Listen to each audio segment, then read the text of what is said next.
Greetings and welcome to, that's right, another installment of Quant Slob.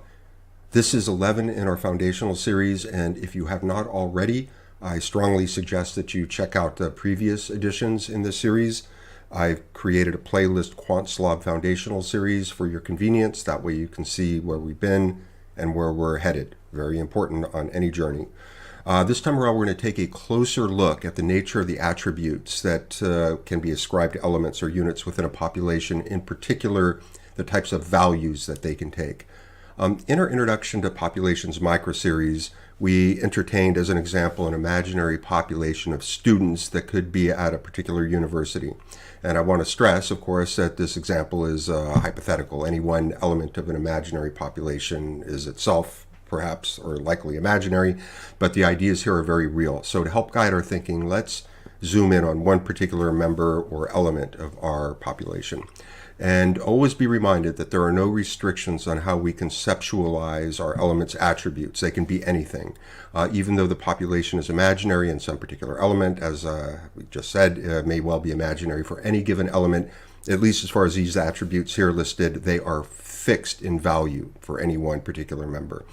If we were to look across different students, what sort of values would we see assigned to their attribute current GPA?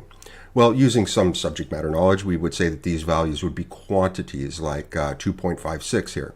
One distinctive property of quantities or quantitative values is that they possess magnitude. For example, 3.00 is greater than 2.56. If we were to look across different students, same spirit, what sort of values would we see assigned to their attribute college major? Well, we would see values that are like labels, sociology, film. Unlike in the previous example with GPA here, these labels do not really possess magnitude. We cannot say that sociology is greater than or less than, for that matter, film.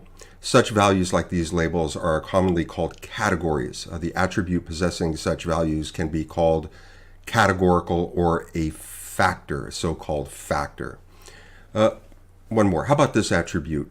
Is happy. Is happy. Like college major, we can say that is happy is a factor or a categorical variable. For those of you who are fans of logic or perhaps computer science, we can also think of this attribute here as logical or Boolean. True, false. Now, importantly, in our cartoon representation of our hypothetical population member, she seems happy. She's got this nice smile going on there, but as we all know, it's not always easy to tell how someone is really feeling inside. The ability to measure or ascertain an attribute's true value is called observability. An attribute that is not directly manifest, like someone's true happiness, can be called unobservable or latent. However, all's not lost here. We can imagine an attribute of our students that would represent the student's self-response to, say, a 5-point scale of happiness, like 1 being very unhappy, 5 being very happy. Here, our domain of possible values would simply be 1, 2, 3, 4, 5. These possess magnitude, in the sense that 5 is greater than 4 in terms of happiness here. We can therefore think of this attribute as quantitative. 3, it would be less than 4 in magnitude in terms of happiness. Okay, so enough of that. So we made it through an example using an imaginary population. Let's turn to something a little bit more straightforward. Let's think of a concrete population whose elements are the individual cards comprising a so-called standard deck of playing cards. And we'll specify a couple familiar attributes here and a couple not so familiar attributes.